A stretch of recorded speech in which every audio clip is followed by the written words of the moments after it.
किसी से पूछना कि दरबार में, मंदिर में, किसी भी स्थान पर, दिव्य स्थान पर जाकर के दंडवती लंबे लेटने का क्या अर्थ है, उसका क्या प्रभाव है, कितना नकारात्मक और कितना सकारात्मक। और महिला क्यों लंबी दंडवती नहीं कर सकती? भारतीय महिलाओं के 9 श्रृंगारों का रहस्य क्या है? साइंस को मिलाकर के, ऐसा नहीं खोपड़ी जनक कोई भी बात कर दी, नुक बाबा नुखा नुक लहसुन प्याज क्यों नहीं खा सकते, नुक ये राक्षसों से बने हैं, ये राक्षसों के मूत्र से बने, ये राक्षसों के मल से बने, ये राक्षसों के खून से बने। बकवास बात, मतलब की बात कर रहे हो। क्यों बने राक्षसों? कहां वर्णित है? किसने देखा? मुद्दे पे आओ। वो बात बताओ जो आज का यूथ जानना चाह रहा है, वो बात बताओ जो साइंस से रिलेटेड बात हो, जो वो बात बताओ जो आज का विज्ञान कह रहा हो, वो बात बताओ जो लोगों को अंधविश्वास की तरफ नहीं बल्कि अपने सनातन की जागृति की तरफ लेकर जाए। लहसुन प्याज ना खाने का सिर्फ सीधा सा अर्थ है, लहसुन प्याज उन लोगों के लिए मना किया जाता है जो साधना में अधिक रहते हैं, भजन पूजा पाठ में अधिक रहते हैं, जिनको अधिक से अधिक भगवान में लीन होना या किसी कार्य पर कंसंट्रेट करना, उन लोगों के लिए लहसुन प्याज, लाल मिर्च, इन सब चीजों का परहेज। एक लहसुन प्याज ही नहीं, लाल मिर्च का भी, लहसुन प्याज का भी, इवन गरम मसाले जितने भी आपके हैं इनका भी। क्यों? कारण ये सब उत्तेजक पदार्थ है। लहसुन हुआ, प्याज हुए, ये उत्तेजक पदार्थ है।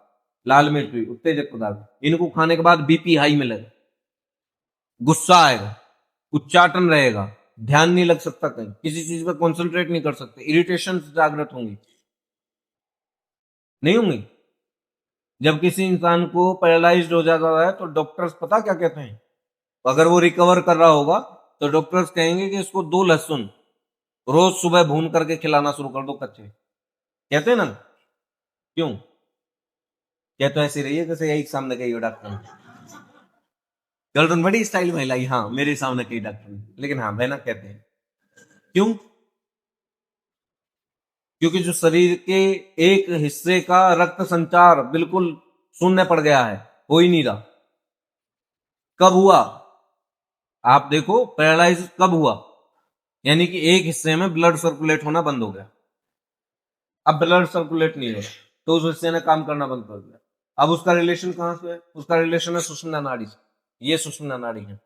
अगर ये सुषुम्ना नाड़ी 2 पार्टों में होती है, यहाँ मस्तक के बिल्कुल बीचों बीच। अब पूछो पंडित जी से जाकर के, किसी साइंस से जाकर के, कि यही तिलक क्यों लगाया जाता है, यहां तिलक क्यों नहीं लगाते? बताओ। तिलक यहां भी तो लगाया जा सकता था, यहां भी तो लगाया जा सकता था, यही क्यों लगता है? और क्या कारण है? तिलक के पीछे चावल लगाए जाते हैं, अक्षत क्यों लगाए जाते हैं? गेहूं के दाने क्यों नहीं लगाते? चावल ही क्यों? गेहूं के दाने, धान के दाने, जो कुछ भी लगा सकते थे, चावल ही क्यों? क्या अर्थ है कारण चावल का? अब सोचने वाली बात है। बताओ कौन सा साइंस तुम्हारा मूर्ख बनाता है? कौन कहता अंधविश्वास की तरफ तुम जा रहे हो?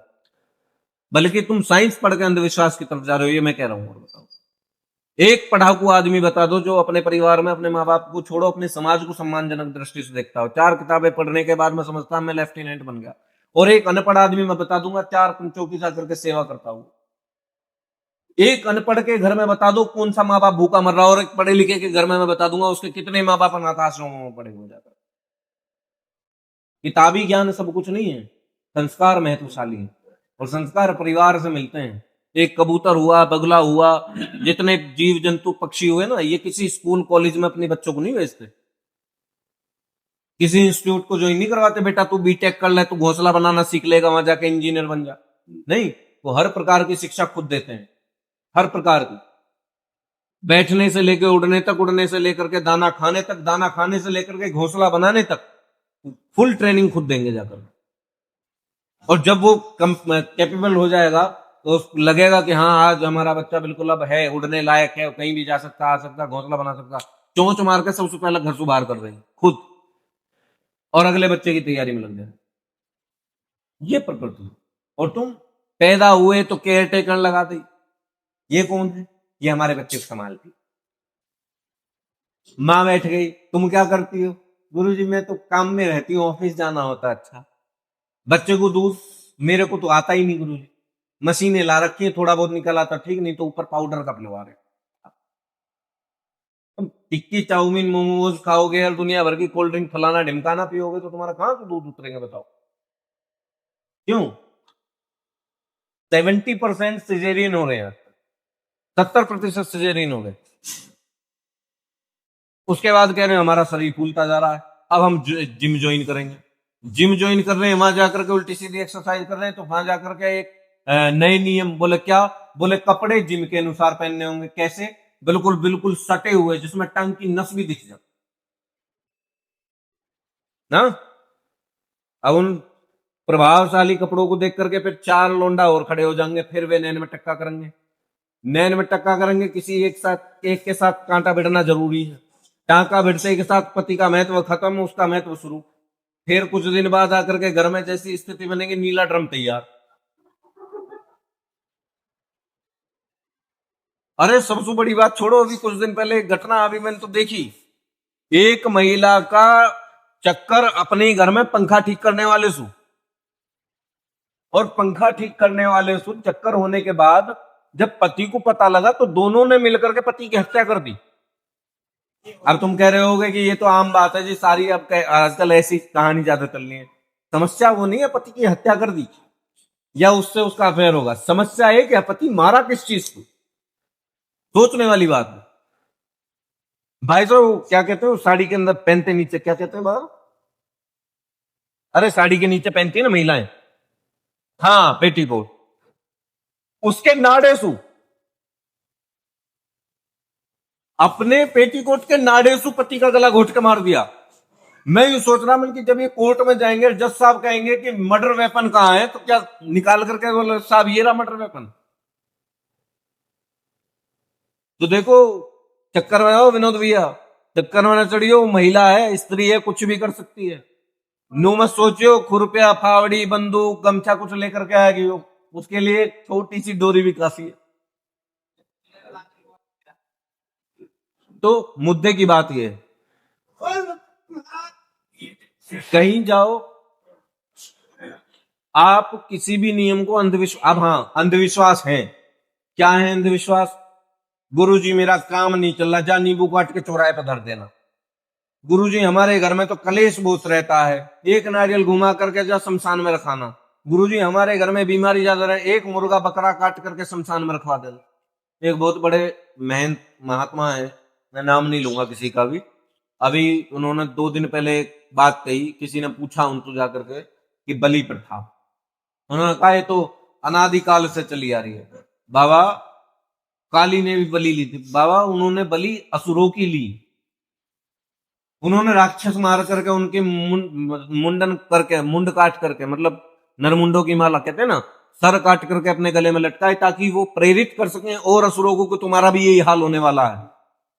ऐसा नहीं उन्हें शौक था कि उनके सर काट करके अपने गले में टांग लेना, नहीं, बल्कि उनके सर काट के वो समाज को यह दिखाना चाहते थे कि अत्याचारियों का ये विधान है, जो भी कोई अत्याचार करेगा उनका विधान ये है, उनका परिणाम ये है, ताकि वो सुधर सके और अपने अंदर की नकारात्मक भाव और उन अत्याचारिक प्रवृत्तियों को बंद कर सके।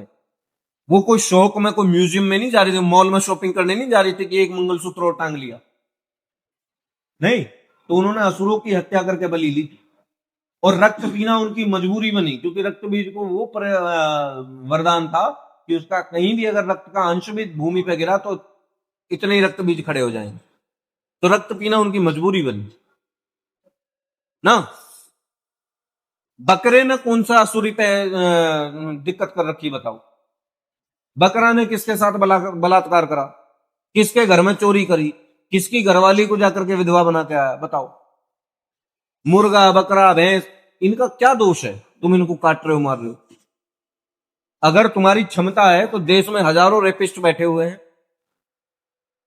हजारों रेपिस्ट, दो ना बलि। तुम्हारी क्षमता उन रेपिस्टों को सजा दिलवाना तो बहुत दूर की बात है।